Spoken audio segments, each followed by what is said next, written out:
আদম আলাইহিস সালাতু ওয়াস সালামকে আল্লাহ শিক্ষা দিয়েছেন, রব্বানা যালামনা আনফুসানা ওয়া ইল্লাম তাগফির লানা ওয়া তারহামনা লানাকুনান্না মিনাল খাসিরিন। আবার বলেন, রব্বানা যালামনা আনফুসানা ওয়া ইল্লাম তাগফির লানা ওয়া তারহামনা লানাকুনান্না মিনাল খাসিরিন। আল্লাহ তাআলা শিখায় দিলেন, হে আমাদের প্রভু, যালামনা, আমরা জুলুম করেছি, আনফুসানা, আমাদের নিজেদের নফসের প্রতি। কারণ নিজেদের নফসের প্রতি সবচাইতে বড় জুলুম হলো গুনার কাজ করা। নিজের নফসের প্রতি সবচেয়ে বড় জুলুম কি? চিল্লায় বলেন কি? গুনার কাজ করা। এই জন্য আল্লাহ বললেন সূরা তাওবার আয়াত নাম্বার 36-এ বললেন, ফালা তাজলিমু আনফুসাকুম, তোমরা এই দিনগুলিতে কি করো না? গুনাহ করো না। তাহলে এক নাম্বার কাজ পেলাম, গুনাহ না করা। দ্বিতীয় নাম্বারে রাসূলের হাদিসের মধ্যে এসেছে, আবু দাউদ 2789 নাম্বার হাদিসের মধ্যে এসেছে, চাঁদ যখন তোমরা জিলহজ মাসের চাঁদ দেখবা, জিলহজ মাসের চাঁদ যখন উদিত হবে আর তোমরা যারা কুরবানি দেওয়ার জন্য নিয়ত করবা, তখন তোমরা একটি কাজ করা থেকে বিরত থাকবা। সে কাজটা হলো তোমরা নখ কাটবে না, চুল কাটবে না। কি কাটবে না? নখ চুলে 10 দিন কাটবে না। কেন কাটবো না? রব্বুল আলামিন হাজী সাহেবদের সঙ্গে সদৃশ্য করে দিলেন। হাজী সাহেবরা হজ করতেছে, তারা এই দিনগুলিতে নখ কাটবে না, চুল কাটবে না, কোনো কিছু ব্যবহার করবে না। ও মুসলমান, আল্লাহ বললেন, বান্দারে তুমিও যদি হাজী সাহেবের সঙ্গে একটু সদৃশ্য হও, মান তাশাব্বাহা বিকওমিন ফাহুয়া মিন, তুমি যদি একটু সদৃশ্য রাখো তাদের আমলের সঙ্গে, হতে পারে আমি আল্লাহ তাআলা হাজী সাহেবদের আমলের সঙ্গে তোমার আমল আমি আল্লাহ কবুল করে নিব। তাহলে যারা কুরবানি করব, এটা একটা মুস্তাহাব আমল, বাধ্যতামূলক নয়। করলে কি আছে, না করলে গুনাহ নাই। কি করব? নখ চুল এগুলা কাটবো না। কুরবানি দেওয়ার পরে তারপরে যাই আমরা এগুলো কাটবো। সাহাবায়ে কেরাম প্রশ্ন করছেন, ইয়া রাসূলুল্লাহ, করলে কি হবে? রাসূল বলেছেন, তাহলে তোমরাও একটা করে কুরবানির সওয়াব পেয়ে যাবে। আরো আস্তে কর, তোমরাও একটা কুরবানির সওয়াব পেয়ে যাবে। এটা আসছে এক সাহাবীকে, আল্লাহ রাসূল সাল্লাল্লাহু আলাইহি সাল্লাম, এক সাহাবী রাসূলকে প্রশ্ন করলেন, ইয়া রাসূলুল্লাহ, আপনি তো কুরবানির গুরুত্বের কথা বলছেন, আমার কাছে যে পশু আছে এটা হলো একেবারে প্রসব করবে, বাচ্চা প্রসব করবে, গর্ভবতী পশু, আর আছে হলে একেবারে ছোট্ট একটা পশু, আর তো আমার কাছে নাই। রাসূল তখন বললেন যে তুমি তাহলে এক কাজ করো, নখ চুলগুলো তুমি কেটো না, কুরবানি যখন হয়ে যাবে তারপরে তুমি কাটবে, আল্লাহ হয়তো তোমাকে একটা কুরবানির সওয়াব দিয়ে দিবে। তাহলে দ্বিতীয় নাম্বারে কি? নখ চুল কাটবো না যারা কুরবানি নিয়ত করবেন। যারা দিবেন না তারাও রাখতে পারেন, তবে আবারও বলছি এটা বাধ্যতামূলক নয়। মনে চাইলে করবেন, করলে আলহামদুলিল্লাহ ভালো। তৃতীয় নাম্বারে আমাদের করণীয় হলো রোজা রাখা। কি বলেন তো? কি বলেন? রোজা রাখা। কারণ এই 10 দিনের রোজার ভিতরে অনেক ফজিলত রয়েছে। তিরমিজি হাদিস নাম্বার 758, ইবনে মাজাহ হাদিস নাম্বার 1728। আবু হুরায়রা রাদিয়াল্লাহু থেকে বর্ণিত, রাসূল সাল্লাল্লাহু আলাইহি ওয়াসাল্লাম বলেছেন, এমন কোন দিন নেই যে দিনগুলো নফল ইবাদত আল্লাহর নিকট জিলহজ মাসের 10 দিনের ইবাদত হতে বেশি প্রিয়। এই 10 দিনের প্রতিটি রোজা 1 বছরের রোজা রাখার সমকক্ষ। আপনি যদি এই 10 দিনের প্রতিদিন একটি করে রোজা রাখেন, অর্থাৎ 9 দিন যদি আপনি রোজা রাখেন, তাহলে আল্লাহর নবী বলেন এক একটি রোজা তোমার জন্য এক এক বছর রোজা রাখার সব আল্লাহ তোমার আমলনামায় দিয়ে দিবে। এক বছরের রোজা সমকক্ষ, এবং এর প্রতিটি রাত্রে ইবাদত কদরের রাত্রের ইবাদতের সমপরিমাণ। প্রতিটি রাতের ইবাদত কদরের রাতের ইবাদতের সমপরিমাণ, এবং প্রতিদিনের রোজা এক বছর রোজা রাখার সমান। দলিল তিরমিজি হাদিস নাম্বার 758, দলিল ইবনে মাজাহ হাদিস নাম্বার 1728। আমার ভাইরা, তাহলে রোজা রাখার চেষ্টা করব, করব, চেষ্টা করব। তবে আবারও বলছি, এটাও কিন্তু বাধ্যতামূলক নয়। এটাও কি নয়? নয়, রাখলে অনেক সওয়াব, অনেক সওয়াব। আমার ভাইরা, 4 নম্বরে করণীয় কি? নফল নামাজ, কিয়ামুল লাইল, রাতের মধ্যে বেশি বেশি করে নামাজ আদায় করা, 2 রাকাত করে নফল নামাজ আদায় করা। এটা হলো 4 নম্বরে আমল। রাতের মধ্যে, দিনের মধ্যে বেশি বেশি করে আমল করা, নফল আমলগুলো বাড়িয়ে দেওয়া। 5 নম্বরে করণীয় হলো কোরআন তেলাওয়াত বেশি বেশি করা। আফদলুল ইবাদাতি তিলাওয়াতুল কুরআন। আল্লাহর হাবিব ডাক দিয়ে বলেন, নফল আমলের মধ্যে উত্তম আমল হলো কোরআন তেলাওয়াত করা। কি করা? 5 নম্বরে করণীয় পেলাম কোরআন তেলাওয়াত করা। 6 নম্বরে জিকির বেশি বেশি করে পাঠ করা। কি করা? বিশেষ করে সুবহানাল্লাহ, আলহামদুলিল্লাহ, লা ইলাহা ইল্লাল্লাহ, আল্লাহু আকবার, বেশি বেশি করে জিকির করবেন।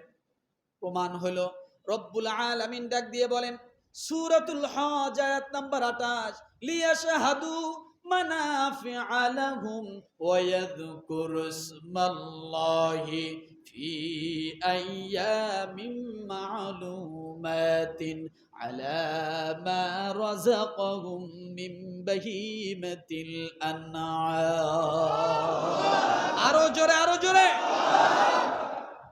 নির্দিষ্ট এই কয়েকটা দিন তোমরা আমার নামকে বেশি বেশি করে স্মরণ করো। কে বলছে কথা? আল্লাহ। সূরা হজ আয়াত নাম্বার 28। এই দিনগুলোতে তোমরা বেশি বেশি করে কালেমা পাঠ করো। তাহলে 4টি তাসবিহ আমরা বেশি বেশি করে পাঠ করতে পারি। 1 নাম্বার, জোরে বলেন, আশপাশ কেউ ঘুমায় নাকি? জাগনা করে দেন। 1 নাম্বার, 2 নাম্বার, 3 নাম্বার, 4 নাম্বার আল্লাহু আকবার। মুসনাদে আহমদ হাদিস নাম্বার 5446, সুনানে 5446। তাহলে এই 4টি আমল আমরা চাঁদ ওঠার সাথে সাথে থেকে আমরা আমাদের জীবনীতে বাড়াইয়া দিব। হাঁটতেছেন সুবহানাল্লাহ, হাঁটতেছেন আলহামদুলিল্লাহ, হাঁটতেছেন লা ইলাহা ইল্লাল্লাহ, হাঁটতেছেন আল্লাহু আকবার। পারবো না? সব সময় হাঁটা চলা বসা ব্যবসা কাজ করতেছেন, কারণ এই 10টা দিন জিকিরের সময়। জিকিরে জিকিরে ভরপুর করে দেন। রাস্তাঘাট পথে মাঠে মানুষকে স্মরণ করায় দেন, একজন আরেকজনকে স্মরণ করায় দেন যে এই দিনগুলো জিকিরের দিন, জিকির করো। ঘরে মা বোনদেরকে শিখায় দেন, স্ত্রী সন্তানদেরকে তালকিন করেন, শিখায় দেন। পারবো না? 7 নম্বরে করণীয় হলো বেশি বেশি করে তাকবীর ধ্বনি দেওয়া। কি দেওয়া? তাকবীর ধ্বনি দেওয়া। আল্লাহু আকবার, আল্লাহু আকবার, লা ইলাহা ইল্লাল্লাহু ওয়াল্লাহু আকবার, আল্লাহু আকবার ওয়ালিল্লাহিল হামদ। বেশি বেশি করে তাকবীর। সাহাবায়ে কেরাম বাজারে যেতেন, জোরে জোরে তাকবীর পড়তেন। উদ্দেশ্য ছিল আমার তাকবীর শুনে যেন আরেক ভাই তাকবীর দেয়। কারণ এই দিনগুলো তাকবীর ওই যে হাজী সাহেবরা লাব্বাইক আল্লাহুম্মা লাব্বাইক লা শারীকা লাকা লাব্বাইক, তারা বারবার আল্লাহকে স্মরণ করে দিচ্ছে, আল্লাহ আমি হাজির। আপনি বাংলাদেশের জমিনে বসেও এইভাবে যদি আল্লাহু আকবার তাকবীর দেন, অবশ্যই আল্লাহ তাআলা হাজী সাহেবদের আমলের সঙ্গে আপনার আমলটাও কবুল করে নেবে। তাহলে এই দিনগুলোতে বেশি বেশি কি করা? 7 নম্বরে বেশি বেশি, যত বেশি পারেন বিশেষ করে আল্লাহু আকবার এটা সব সময় পাঠ করবেন। এই 10 দিন মুখরিত করবেন। ঘুম থেকে জাগনা পেয়েছেন, জাগনা পাইয়ায় বিরিয়ার ম্যাচ নয়, জাগনা পাওয়ার সঙ্গে সঙ্গে আপনি বলেন আল্লাহুম্মা গফিরলি। কি বলবেন? আল্লাহুম্মা গফিরলি। কারণ ওই সময়ের দোয়া আল্লাহ সাথে সাথে কবুল করে নেয়। এরপরে আপনি আল্লাহু আকবার পাঠ করুন, যত বেশি পারেন আল্লাহু আকবার জপবেন এই 10টা দিন বেশি বেশি করে। পারবো না? দারাকুতনি আস-সুনান হাদিস নাম্বার 1756। 8 নম্বরে করণীয় বিষয়টা হলো দান সদকা করা। কি করা? যত বেশি পারেন দান করবেন, সদকা করবেন। কারণ এই 10 দিনের দান সদকার অনেক বড় গুরুত্ব রয়েছে, ফজিলত রয়েছে। দান সদকা বেশি বেশি করবেন। 9 নম্বরে করণীয় হলো সবচেয়ে বেশি হলো বেশি বেশি করে দোয়া করবেন। কি করবেন? যত বেশি দোয়া করবেন আমার আল্লাহ তাআলা এই 10 দিনের দোয়া আমার আল্লাহ কখনো ফিরায় দেন না। তাহলে 9 নম্বরে বেশি বেশি বেশি বেশি করে দোয়া করা। এই 10 দিনের ভিতরে যত বেশি পারেন দোয়া করুন, যা চাওয়ার আছে তা চান। বিশেষ করে সূরা ফাজর এর তাফসীর আমি পড়তে যাই, যেটা পাইলাম ভালো করে শুনুন। আজকে তো সূরা ফাজরের 4টা কসম করেছেন আল্লাহ, তাই না? এই 10টা দিন বুঝানোর জন্য। চাঁদ যখন উঠবে, কোন মানুষ যদি সূরা ফাজরকে 7 বার পাঠ করে, কয়বার? সূরাতুল ফাজর কোন মানুষ যদি 7 বার পাঠ করে, ওই ব্যক্তির জীবনের যা চাওয়া আছে সে যদি চায় আমার আল্লাহ তাআলা তা কবুল করে নেবে। জিলহজের চাঁদ ওঠার পরে কি সূরা ফাজর কয়বার পড়ব? 7 বার পাঠ করব। কারণ এই সূরার অনেক গুরুত্ব। এই সূরাতে আল্লাহ জিলহজের এই 10টা রাত 10টি দিনের কথা বলেছেন। আর বলতে যাই আল্লাহ এই সূরার শুরুতে 4টা কসম করেছেন। গুরুত্ব বুঝাতে যায় কি করেছেন? 4টা কসম করেছেন। তাহলে দোয়া বেশি বেশি করে করব। আমার ভাইরা, এই জিলহজের প্রথম 10 দিনের মধ্যে হজ আছে না নাই? উমরা আছে না নাই? আমরা সামর্থ্য থাকলে অবশ্যই হজ উমরা করব এবং নিয়ত করব ইনশাআল্লাহ। এই 10 দিনের ভিতরে এই আমলটা আছে, এটা ফরজ আমল। আমার ভাইরা, 11 নম্বরে করণীয় হলো আরাফার দিনে রোজা রাখা। জিলহজের 9 তারিখে রোজা রাখা। যে ব্যক্তি জিলহজ মাসের 9 তারিখে রোজা রাখলো, আল্লাহর নবী ডাক দিয়ে বলেন, যে ব্যক্তি জিলহজ মাসের 9 তারিখে রোজা রাখলো, আরাফার দিনে যে ব্যক্তি রোজা রাখলো, ওই ব্যক্তির জন্য পূর্বের বছরের 1 বছরের গুনাহ মাফ এবং পরের 1 বছরের গুনাহ আমার আল্লাহ তাআলা মাফ করে দেন। অর্থাৎ 1 দিনের রোজা 2 বছরের গুনাহ মাফ। আরেকটা জিনিস আমি আপনাদেরকে বলি, এই দুনিয়ার জমিনে যত রাত আছে আর দিন আছে, সমস্ত দিনের রাত হলো একটা। সমস্ত দিনের রাত আগে না দিন আগে? কথা বলেন। রাত আগে, দিন পরে। দুনিয়ার জমিনে যত রাত আর দিন আছে, সমস্ত দিনের রাত হলো একটা, কিন্তু আরাফার দিনের রাত হলো 2টা। সে আগের রাতেও পায়, পরের রাত্রেও পায়। আপনি হজের হাদিস পড়ে দেখুন, সেখানে বলা হয়েছে কোন মানুষ যদি আরাফার দিনগত যায়া রাতের বেলাতেও আরাফার ময়দানে উপস্থিত হয়, সেও সেই আরাফার দিনের সব সে পেয়ে যাবে, তারও হজ হয়ে যাবে।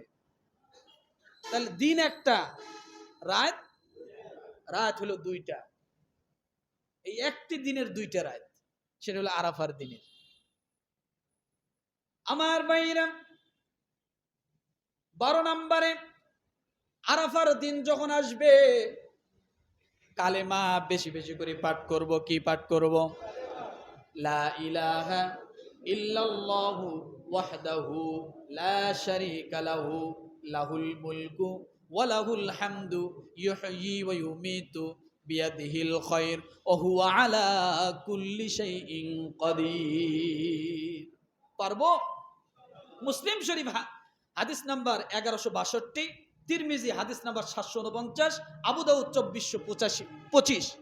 এই হাদিসের মধ্যে আছে, তোমরা আরাফার দিন যেদিন পাও, বেশি বেশি করে আল্লাহর জিকির করো, বিশেষ করে এই কালেমা বেশি বেশি পাঠ করো। এই কালেমা আমরা পারি না? কথা বলে না। এই কালেমা আমরা পারি না? মুসনাদে আহমদ হাদিস নাম্বার 6922। বেশি বেশি করে কালেমা পাঠ করো। আমার বাইরে 13 নম্বরে যে কথা বলা হয়েছে, 13 নম্বরে করণীয় হলো আইয়ামে তাশরিক। জিলহজ মাসের 9 তারিখ ফজর থেকে নিয়ে শুরু করে জিলহজের 13 তারিখ আসর পর্যন্ত, আরো ভালো করে মনে রাখেন, এবার যা বলছি তা নফল নয়, তা হলো ওয়াজিব আমল। এখন যা বলছি তা কি? ওয়াজিব আমল।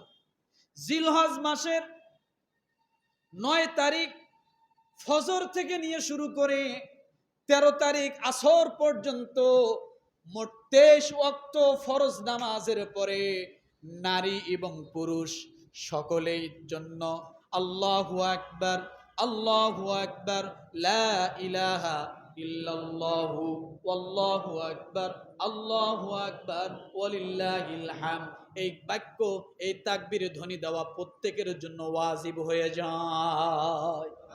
কি হয়? কি হয়? কত ওয়াক্ত? জোরে। কয় তারিখ থেকে? 9 তারিখ। কখন? 9 তারিখ ফজর থেকে নিয়ে 13 তারিখ আসর পর্যন্ত মোট 23 ওয়াক্ত নামাজে, ফরজ নামাজের পরে পুরুষের জন্য জোরে একবার বলা ওয়াজিব, আরো বেশি বলতে পারে, আর মায়েদের জন্য আস্তে বলা ওয়াজিব। প্রত্যেক ফরজ নামাজের পরে একবার বলতেই হবে। যদি বলতে ভুলে যায়, যখনই মনে পড়বে তখনই সঙ্গে সঙ্গে এই তাকবীর ধ্বনি দিবে। কথাটা কি বুঝাতে পারছি? তাহলে এটা কি আমল? কথা বলেন। ওয়াজিব আমল, মনে রাখবেন। আমার ভাইরা,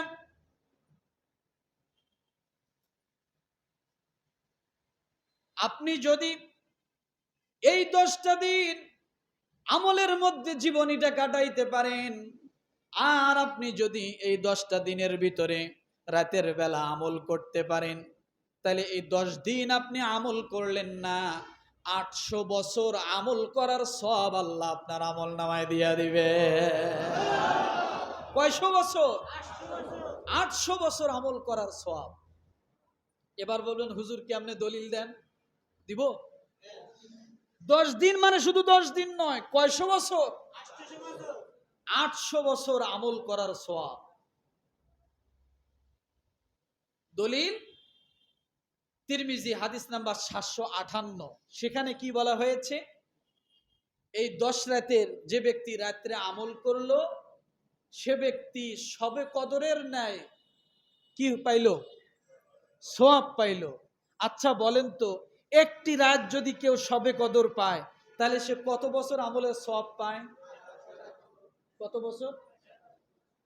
কত বছর? 83 বছর। জোরে বলেন। রমজান যেতে যেতে ভুলে গেছেন? কোন ব্যক্তি যদি শবে কদর পেল, তাহলে 83 বছর 4 মাস সে আমল করার সওয়াব পাইল, তাই না? এখন 83 কে দিয়ে আপনি 10 কে গুণ দেন তো, কত হয়? 83 গুণ 10 আর 0.4, অর্থাৎ 834 বছর আমল করার বেশি, আমল করার থেকে উত্তম সব তা আপনার আমল নামা হয়ে যাবে। হিসাব করে নেবেন। তা আপনি 800 বছরে ধরেন, যে ব্যক্তি 10টি রাত আমল করলো, এক রাতের আমল শবে কদরের মতো। শবে কদরের পরিমাণ কত? 83 বছর 4 মাস। তাহলে 10 দিয়ে গুণ দিলে প্রায় 800 বছর আপনি আমল করার সব পেয়ে গেলেন। আরো আসতে বলেন, বাড়ি যায় বলেন 800 বছরে খুশি হন নাই? 800 বছর দিয়ে দিলাম, খুশি হন নাই? আমার ভাইরা, এই জিলহজ মাসের 13 নম্বরে যে আমলটা রয়েছে, করণীয় রয়েছে, ইন্না আ'তাইনাকাল কাউসার ফাসাল্লি লিরাব্বিকা ওয়ানহার। আল্লাহ বলেন, বান্দারে, জিলহজ মাস পেয়েছো, তুমি ফাসাল্লি লিরাব্বিকা, তোমার রবের জন্য নামাজ আদায় করো। কি করো? কি করো? তোমার রবের জন্য নামাজ আদায় করো। এই নামাজ কোন নামাজ? এই নামাজ আমরা এমনও নামাজ ধরতে পারি, আর এই নামাজ বিশেষ নামাজ, মানে কুরবানির ঈদের আগের নামাজ, অর্থাৎ কুরবানির ঈদের নামাজ, কুরবানির আগের নামাজ। নামাজের আগে কুরবানি, নামাজের পরে কুরবানি। আগে কি নামাজ, পরে কি? কেউ যদি আগেই দিয়ে দেয় হবে? হবে না। তাহলে আল্লাহ তাআলা আমল দিলেন যে তোমরা কি করো? নামাজ আদায় করো। তো কোরবানির ঈদের, কোরবানি দেওয়ার আগে যে আমরা নামাজ পড়ি, এই নামাজ তো আর প্রত্যেকদিন পড়ি না। পড়ি? প্রত্যেকদিন পড়ি না। তাহলে নামাজ আছে এই আমলের মধ্যে, 10 দিনের ভিতর আছে না? এরপর রব্বুল আলামিন বলেন, রব্বিকা ওয়ানহার। 14 নম্বর যে করণীয়টা, সেটা হলো নামাজ শেষ, এখন তোমরা কুরবানি করো। তাহলে 14টা করণীয় আমরা করব? পারবো? ঘরে মা বোনদেরকে ওই কথাগুলো বুঝিয়ে দিবেন। ইউটিউবে আজকে ছাড়া হয়ে যাবে, পারলে ডাউনলোড করে করে মা বোনদেরকে শোনায় দিবেন, আমল করতে সহজ হবে। চেষ্টা করি না? চেষ্টা করতে তো দোষ নাই, আছে? তবে আমি আবারও বলছি, আইয়ামে তাশরিক ব্যতীত বাকি যা বলেছি তা নফল। তা কি? করলে সওয়াব, না করলে গুনাহ নাই। কেউ যদি অসুস্থ থাকে, অপারগ থাকে, তার জন্য না, কিন্তু করলে শবে কদরের ন্যায় সওয়াব। রোজা রাখলে 1 বছর পরিমাণ এক একটা রোজার সওয়াব, রাখলেই লাভ। কথা ঠিক না? আমরা রাখার জন্য চেষ্টা করব। আল্লাহ তাআলা আমাদের সকলকে এই দশকের আমল করে যাওয়ার জন্য তৌফিক দান করুক। আমিন। ওয়া আখির দাওয়ানা আনিল হামদুলিল্লাহি রাব্বিল আলামিন।